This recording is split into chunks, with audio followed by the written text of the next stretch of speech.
किशोरी भगवान पाटील. मी इयत्ता 10वीमध्ये शिकते. माझ्या शाळेचे नाव आहे ज्ञानराज माध्यमिक विद्यालय सावर्डे. माझ्या प्रयोगाचे नाव आहे मेणबत्ती विझल्यामुळे पाणी डिशमध्ये चढते. त्यासाठी साहित्य आहे एक मेणबत्ती, डिश, पाणी, ग्लास. आता मेणबत्ती डिशमध्ये ठेवूया.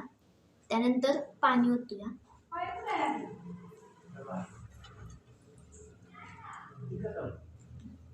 पाणी ओतल्यानंतर मेणबत्ती लावून घेऊ.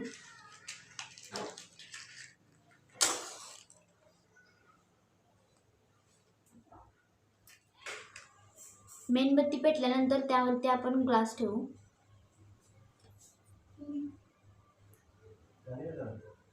मेणबत्ती विझली. आता डिशमधील पाणी वरती जात आहे.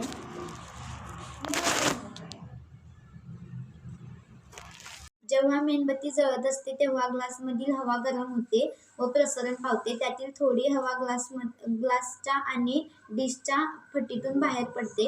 ग्लासमधील ऑक्सिजन संपल्यावर मेणबत्ती विझते. मेणबत्ती विझल्यामुळे ग्लासमधील हवा थंड होते व आकुंचन पावते. त्यामुळे ग्लासमध्ये दाब कमी होतो व बाहेरील डिशमधील पाणी आतमध्ये चढते.